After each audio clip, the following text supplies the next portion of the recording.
بادشاہی میں بھی فقیری ہوتی ہے میرے عزیزوں، بادشاہی میں بھی فقیری ہوتی ہے۔ آپ کے اس ہندوستان کے ایک بادشاہ کا نام اورنگزیب عالمگیر بھی ہے۔ اورنگزیب عالمگیر کے انتقال کا وقت آیا نا، تو اورنگزیب عالمگیر بیمار ہوئے، آخری وقت منبر پہ چڑھے اور لوگوں کو کہنے لگے، لوگوں تم مجھ سے اکثر پوچھتے تھے نا کہ بادشاہ تیری 2 انگلیوں پہ سیاہی کو لگی رہتی ہے اور تیرے ہاتھوں میں سوراخ کیوں رہتے ہیں؟ اورنگزیب عالمگیر، یہ میں آپ کو فرشتوں کی کہانی نہیں سنا رہا، اس دنیا میں، اس دور میں، اس دھرتی پر بسنے والے لوگوں کی کل کی بات سنا رہا ہوں۔ اس ہندوستان میں ہندوؤں کے ملک پر حکومت کرنے والے ایک مسلمان دیانتدار بادشاہ کی بات سنو۔ کہتے ہیں ہاتھوں میں سوراخ کا پوچھتے تھے نا تم لوگ، اور تم مجھے پوچھا کرتے تھے تیرے ہاتھوں پہ سیاہی کیوں لگی ہوئی ہے؟ اورنگزیب عالمگیر متحدہ ہندوستان کا مطلق العنان بادشاہ کہنے لگا، میرے انتقال کا وقت آ گیا ہے، اب میں تمہیں بتاتا ہوں، میں نے ساری زندگی حکومت کے خزانے سے 1 روپیہ تنخواہ نہیں لی، میں کتابت کرتا تھا، کتابیں لکھ کے جو مجھے مزدوری ملتی تھی، اور میں ٹوپیاں سیا کرتا تھا، میرے ہاتھوں میں سوراخ ہو جاتے تھے، میں نے اس کا رزق حلال کھایا ہے، اور فرمایا 50 روپے فلان جگہ میں نے رکھ دیے ہیں، میں مر جاؤں تو اس کا مجھے کفن دے دینا اور لوگوں کو بتانا کہ ہندوؤں، میرے رسول پاک صلی اللہ علیہ وسلم نے جس طرح مجھے کہا تھا میں نے اس طرح حکومت کی۔ وہ خطبہ پڑھ رہے تھے، اورنگزیب خطبہ پڑھ رہے تھے اور گلیوں میں کھڑے ہندو کلمہ پڑھ پڑھ کے مسلمان ہو رہے تھے۔ میرے دوست، یہ بادشاہی میں فقیری ہے۔ ہمارے پاس تو پیسے آتے ہیں تو ڈرائیور کی ذمہ داری ہے، یہ بھی پروٹوکول ہے، ڈرائیور نے گاڑی بھی چلانی ہے اور صاحب کا دروازہ بھی کھولنا ہے، اس نے اندر بیٹھیں گے تو دروازہ بھی ڈرائیور صاحب نے۔ نفس پرستی ہے، جتنا مرضی آگے لے جاؤ، جتنا مرضی، یہ کوئی بادشاہی، یہ کوئی آپ کا بڑا پن نہیں ہے، وہ تنخواہ لیتا ہے، مجبور ہے، کیا کرے؟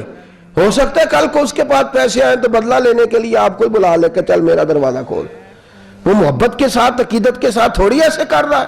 ہم ذرا مال آتا ہے تو ہم بڑے بن جاتے ہیں، جو بڑے تھے وہ حضرت مولا کائنات شیر خدا علی المرتضیٰ رضی اللہ تعالیٰ عنہ فرماتے ہیں، میں نے حضور کی بارگاہ میں عرض کی، یا رسول اللہ کو نصیحت ہی کر دیں، حضور مجھے کوئی، تو حضور نے فرمایا، علی جو دنیا میں پروٹوکول لیتا ہے آخرت میں رسوا ہو جاتا ہے۔ جو دنیا میں دنیا داری، دبدبے، تنتنے کی خواہش کرتا ہے، خواہش کرت، ملا رومی رحمت اللہ علیہ نے بڑا عجیب جملہ لکھا ہے۔ ملا رومی کہتے ہیں ہمارے پاس فرعون جتنے پیسے نہیں، نمرود جتنی دولت نہیں، ورنہ کئی لوگوں کا خدا بننے کو دل کرتا ہے، معاذ اللہ تعالیٰ۔ وہ کہتے ہیں کئی لوگوں کا دل کرتا ہے کہ لوگ ہمیں سجدہ کریں، لیکن فرعون اور نمرود جتنی طاقت دولت نہیں، ورنہ لوگ کرائیں، معاذ اللہ تعالیٰ۔ خواہشات نفس اتنی بڑھ گئی ہیں، اچھا لگتا ہے، اچھا لگتا ہے۔ ہمارے لیڈران کہتے ہیں 2-4 بندے حلقے میں مرے نہ تو الیکشن کا مزہ ہی نہیں، معاذ اللہ تعالیٰ۔ یہ ہمارا حال ہو گیا، ہم نعرہ بازی کے قائل قوم ہیں، ہم نعروں پہ زندہ رہنے والے نفس پرست بنتے جا رہے ہیں۔ شیر خدا رضی اللہ تعالیٰ عنہ فرماتے ہیں، رسول کریم نے فرمایا، جو یہاں عزتیں ڈھونڈتا ہے، یہاں خواہش کرتا ہے نعروں کی، پروٹوکول کی، آخرت میں رسوا کر دیا جاتا ہے۔ اور فرمایا جو یہاں جھک جاتا ہے اللہ قیامت میں اسے عزتیں عطا فرما دے گا۔ یہ حضور نے نصیحت فرمائی۔ حضرت عمر بن عبدالعزیز، زمانہ ڈرتا تھا، بڑا نام ہے۔ فقیری اور چیز ہے، درویشی۔ اقبال کہتے ہیں دیار عشق میں اپنا مقام پیدا کر، نیا زمانہ نئے صبح و شام پیدا کر، خدا اگر دل فطرت شناس کرے عطا تجھ کو، سکوت لالا و گل سے کلام پیدا کر، میرا طریق امیری نہیں فقیری ہے، خود ہی نہ بیچ غریبی میں نام پیدا کر۔ حضرت عمر بن عبدالعزیز رات کو بیٹھ کے نہ لکھ رہے تھے، تو ایک نوجوان آپ کی خدمت کے لیے رہتا تھا ہر وقت، حضرت جی لکھ رہے تھے، چراغ جل رہا تھا تو کوئی تحریر کر رہے تھے، ایک مہمان بھی آیا ہوا تھا، تو وہ نوجوان نہ بیٹھے بیٹھے نہ لیٹا تو سو گیا۔ توجہ ہے آپ کی میری بات پہ؟ بیٹھا بیٹھا نہ وہ بیچارہ سو گیا، تو حضرت نے تکیہ پیش کر دیا، نوجوان نے تکیہ پکڑا تو اس نے لپاٹ کے وہ گہری نیند چلا گیا۔ ایک جھونکا ہوا کا آیا تو چراغ گل ہو گیا، مہمان بیٹھا تھا، کہنے لگا حضرت جی میں چراغ جلا دوں؟ فرمانے لگے نہیں، مہمان سے خدمت نہیں لینی چاہیے، میں جلاتا ہوں۔ کہا پھر اس کو اٹھا لے، کہنے لگے جوانوں کو نیند زیادہ آتی ہے، سویا رہنے دو۔ کہ حضور سونے تو نہیں آیا، خدمت کے لیے آیا. فرمانے لگے یار سویا رہنے دو، کیا عرض ہے. حضرت عمر بن عبدالعزیز اٹھے، چراغ جلایا، واپس آ کے بیٹھے تو وہ دیکھے نا، یہ بادشاہوں کے لیے تو نہیں نا ایسا ہوتا، بادشاہ تو نہیں نا کر سکتے. یہاں تو تھوڑا سا جس کے پاس پیسہ آ جائے وہ کہتا ہے کہ تو نوکر میرے منہ میں کبھی لقمہ بھی ڈال دے تو پھر ہی ہے، میں اس کا مجھ سے تنخواہ لیتا ہے اور اب یہ اتنا کام بھی نہیں کر سکتا. ہر کام ہم کرانا پسند کرتے ہیں. کہاں حضرت عمر بن عبدالعزیز سے کہنے لگا حضور عجیب آپ بادشاہ ہیں، آپ نے غلام کو جگایا ہی نہیں. حضرت عمر نے کیا، حضرت عمر بن عبدالعزیز نے جو قانون پیش کیا بڑا زبردست ہے. فرمانے لگے کم تو انا عمر بن عبدالعزیز رجعت انا عمر بن عبدالعزیز. فرمانے لگے کیا ہو گیا ہے، میں جب چراغ جلانے گیا تھا تو پھر بھی عمر بن عبدالعزیز ہی تھا، اور واپس آیا ہوں تو پھر بھی عمر بن میں تبدیل. محدث ابن جوزی نے لکھا ہے، کہنے لگے کم تو جب گیا تھا انا عمر بن عبدالعزیز، پھر بھی عمر بن رجعت، اور میں لوٹ آیا ہوں، واپس آیا ہوں تو دیکھ لو کوئی کمی تو نہیں ہوئی، میرا باپ بھی وہی ہے، میں بھی انا عمر بن عبدالعزیز. میں بدلا. تو دیار عشق میں اپنا مقام پیدا کر، نیا زمانہ نئے صبح و شام پیدا کر. بادشاہی میں جو فقیری ہے نا میرے دوست، جو اس کی لذت ہے، دیکھیے نا رسول پاک صلی اللہ تعالی علیہ وسلم دو جہاں کے بادشاہ. حضور فرماتے ہیں میرے دو وزیر زمین پہ ہیں، دو آسمانوں پہ ہیں. وزیر کس کے ہوتے ہیں؟ بولیے نا. دو میرے وزیر، ترمذی کی حدیث ہے، دو زمین پہ ہیں، دو. حضور زمین والے وزیر کون سے ہیں؟ فرمایا ابو بکر اور عمر. آسمان والے کون ہیں؟ فرمایا جبریل اور میکائیل علیہ السلام. میرے دو وزیر یہاں ہیں، دو وزیر. حضور بادشاہ ہیں، وہ دو عالم کی رحمت تھے، جہاں چاہتے وہیں رہتے. یہ ان کی مہربانی ہے کہ یہ عالم پسند آیا. حضور دو جہاں کے بادشاہ ہیں، لیکن میرے نبی پاک کپڑا خود سی رہے ہیں.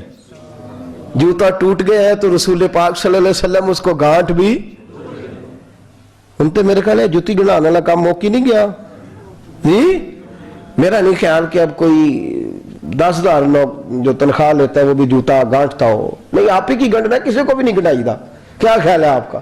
ٹھیک بات کر رہا ہوں. نبی پاک جوتا بھی خود گانٹتے، کپڑوں کو پیوند بھی، حضور اپنے کپڑے دھو بھی خود لیتے. میرے رسول پاک صلی اللہ علیہ وسلم گھر میں بکریوں کا دودھ بھی دھو لیتے. اور ایسا بھی ہوتا، یہ بادشاہی میں فقیری ہے نا.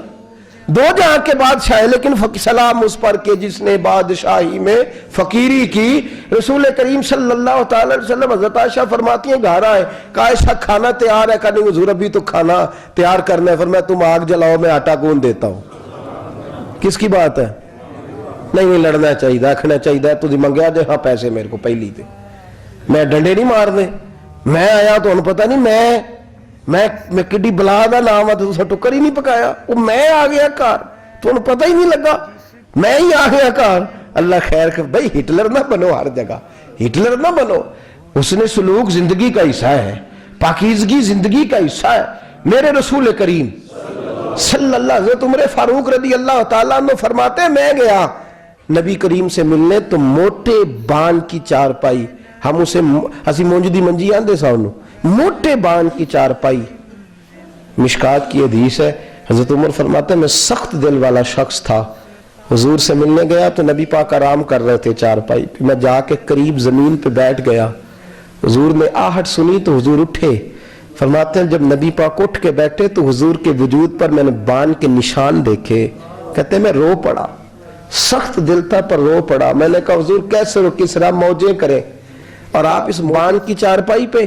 تو میرے کریم رسول نے فرمایا عمر تجھے اچھا نہیں لگتا؟ جتنی موج کرنی ہے دنیا میں کر لیں، آخرت میں ذلیل ہو جائے. فرمایا ان کو کرنے دے موج، وہ تو ذلیل ہونے کے لیے کر رہے ہیں، اور میں نے اس دنیا سے کیا لینا ہے، تھوڑا سا وقت گزارنے کے لیے آیا ہوں. یہاں آنکھیں بند ہوں گی، وہاں میرا رب ساری عزتیں مجھے ہی عطا فرما دے گا. اس حد فی الدنیا فریح القلب والجسد. میرے عزیزو، یہ فقیری میرے نبی پاک صلی اللہ علیہ وسلم، درویشی میرے رسول پاک کی. حضرت بلال حبشی کو حضور نے سویرے سویرے بلایا اور بلا کے فرمایا بلال رات تو نے میرا بستر پہ کپڑا ڈبل کر کے بچھا دیا تھا، ڈبل کر کے بستر بچھا دیا تھا تو نے. یا رسول اللہ کیا ہوا؟ فرمایا نیند تو مجھے بڑی آئی ہے پر میرے نفل کچھ رہ گئے ہیں، آج کے بعد ڈبل کر کے نہ بسترا بچھانا، سنگل ہی بچھانا. اس پہ ذرا کروٹیں بدلتا رہتا ہوں تو آنکھ جلدی کھل جاتی ہے. میرے دوستو کہاں لوگ یقین کریں نا، گرمیوں میں سویرے اٹھتے ہیں نا سردیوں میں اٹھتے ہیں. گرمی میں اے سی نہیں اٹھنے دیتا اور سردی میں بستر نہیں جان چھوڑتا، اٹھتے ہی نہیں ہم. بلکہ باقی کے معاملات بھی ہمارے اسی پریشانی کا شکار ہے. سنو اور یاد رکھو، میرے رسول کریم صلی اللہ علیہ وسلم نے بادشاہی میں فقیری سکھائی. بادشاہی میں فقیری میرے رسول کریم صلی اللہ علیہ وسلم نے بادشاہی میں فقیری سکھائی. میرا دل تڑپ رہا ہے، میرا جل رہا ہے سینہ. میرا دل تڑپ رہا ہے، میرا جل رہا ہے سینہ. یہ دوا وہی ملے گی، یہ دوا وہی ملے گی، مجھے لے چلو مدینہ مدینہ. میرا دل تڑپ رہا ہے، میرا جل رہا ہے سینہ. مجھے گردشو نہ چھیڑو، میرا ہے جہاں میں کوئی. مجھے گردشو نہ چھیڑو، میرا ہے جہاں میں کوئی. میں ابھی پکار لوں گا، میں ابھی پکار لوں گا، نہیں دور یہ مدینہ مدینہ. میرا دل تڑپ رہا ہے، میرا جل رہا ہے سینہ. یہ دوا وہی ملے گی، یہ دوا وہی ملے گی، مجھے لے چلو مدینہ مدینہ. میرا دل صلی اللہ علیہ یا رسول اللہ، صلی اللہ علیہ یا حبیب اللہ، صلی اللہ علیہ یا رسول اللہ، صلی اللہ علیہ یا حبیب اللہ.